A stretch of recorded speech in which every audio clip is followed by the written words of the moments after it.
Hey everybody. So happy St. Patrick's Day to those who celebrate.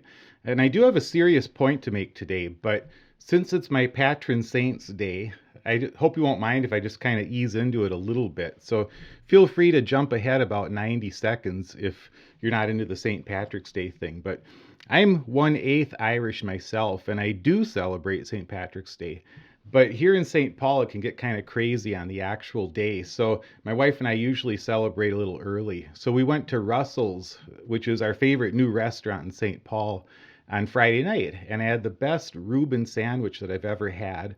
And I had a pint of Guinness with all the extra stuff that they put in the Guinness on the holiday. And Russell's didn't pay me to say that. I just want people to go there so it stays open. So for the locals here, it's in the same spot as Tavern on Grand used to be. So anyway, sorry for the long introduction, but I'm doing it for two reasons today. First, because this is St. Patrick's Day, and as a Patrick myself, and as a 1/8 Irish American, I just wanted to talk about something pleasant for a couple minutes. But second, I also wanted to do a longer introduction in honor of the commenter who wrote, "It sure took a long time to get to your point." So, guilty as charged, I suppose. And I'm guessing that the commenter isn't from Minnesota, because if he was, he'd know that the fun isn't in the point itself. It's in the journey to the point, and it's in the 45-minute goodbye after the point. So I responded to him in the best way that I could as a Minnesotan. I just said, well, it's been a quiet week in Lake Wobegon, Minnesota, my hometown, out there on the edge of the prairie. So anyway, yeah, I do have a serious point to make today that relates to my heritage.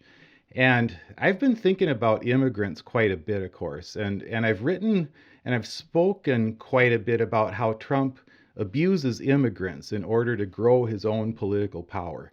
And it's clear that we're going to be seeing a lot more of that in the months to come.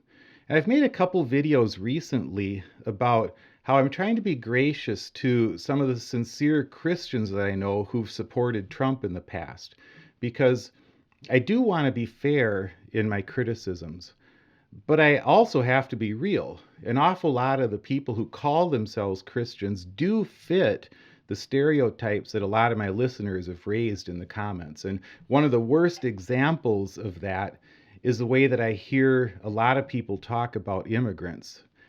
I mean, I could talk for an hour about how blatantly the MAGA movement disregards the biblical commands to care for the sojourner and the alien among us. And they'll make all sorts of excuses about why those explicit and clear commands don't apply to our situation today. But for now, I'm just going to say, yes, those of you who pointed out the hypocrisy of supposed Christians who support Trump's systemic abuse of immigrants are 100% correct. So just in order to get through the day, I've decided not to argue about everything with my friends and family, but the one issue I have chosen to confront every time it happens is when I hear them repeat some of Trump's twisted talking points about immigrants. And that's made for some really awkward conversations, but it's a commitment that I've held to.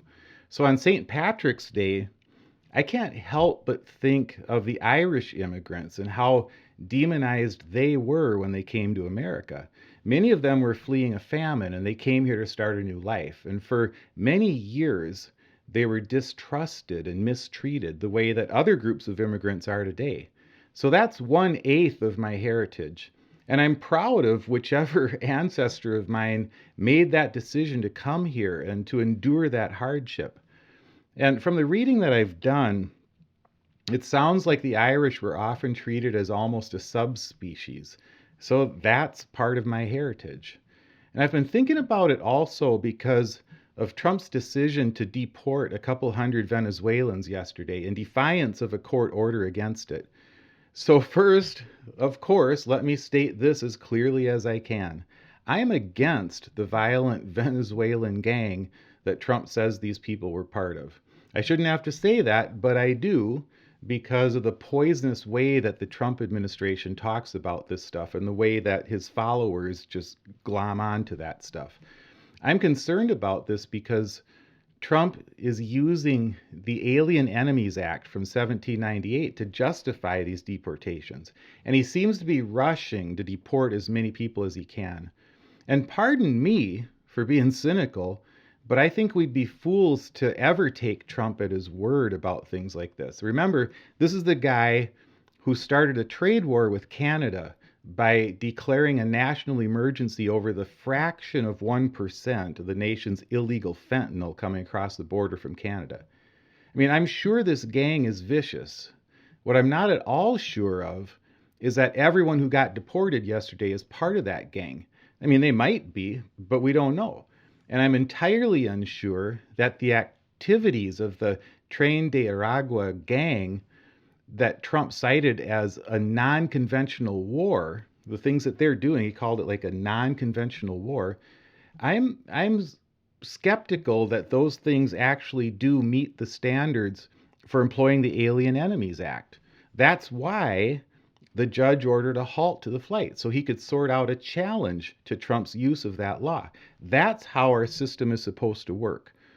When we follow the rules, when we act deliberately, we can make sure that innocent people don't get swept up in these actions. So, number one, as of right now, the Trump administration hasn't provided the evidence that these people were all part of that gang. And number two, let's assume that they are. It still matters that the administration follows the rules and isn't allowed to improperly use a law from 1798. But here's my cynical take. And remember, after all these years of observing Donald Trump, I've learned that the most cynical take is almost always the right take. So I don't think Trump and his personal meathead, Tom Homan, care if some innocent people get swept up in the deportations. In fact, I think they welcome that because the cruelty is the point of their entire anti-immigration project. Their base loves the cruelty, and they've been conditioned to want more of it. So this is just the beginning, I'm afraid. And of course, in the beginning, you have to start with the most unappealing people to deport. And that's why we see photos of these guys in their underwear being perp walked through a jail in El Salvador. It sends this message, look at these animals, these gang members. This is how we treat animals like them. And again, maybe they are all part of that gang. We'll hopefully find out at some point. But mark my words, it's not going to end with Tren de Aragua, which is why we have to insist on the Trump administration following the rules. And we have to let the courts weigh in on the legality of Trump's methods, because the whole point is to soften us up by getting us used to the idea that the rules don't matter. I looked at Fox News' page today, and they have this huge article about how the judge who tried to halt the deportations is now in danger of being impeached. Why? For trying to respond judiciously to a lawsuit that claims Trump is misusing the Alien Enemies Act. He should be impeached for insisting that we take our time and do this right? According to Fox News' article, Elon Musk, the South African, is enough of an expert on American law to insist that yes, this judge ought to be impeached. And Fox's article quotes more people who agree, and they're very careful to cast everyone on the other side as left-wing liberals. So reading that dumb article did put a bit of a damper on my St. Patrick's Day. But this is the game we're in now, and this is how they're playing it. So you find the people that you can most easily demonize, and you get your fans used to that demonization. And then you start taking action against those people. And when someone tries to slow you down and follow the law and the courts, you demonize them. Oh, so you're in favor of Tren de Aragua. It's not a very big step once you've declared war on Tren de Aragua to start accusing anyone who questions these deportations of sympathizing with the enemy. You raise a question about whether the law is being rightly applied. Well, you're a sympathizer with vicious Latin American gangs. If you ask for proof that the people being swept up are actually all a part of the gang, well, watch yourself. You're giving aid and comfort to the enemy. And once we allow ourselves to be silenced on speaking out about the gangs, then we've really given away the whole argument. And then it's that much easier to go after the next group and the next and the next. The rules no longer apply. So, anyway, I said that I'm 1/8 Irish. The other 7/8 is German, or more exactly, Prussian, from an area that's now in the east of Germany, the eastern part of Germany.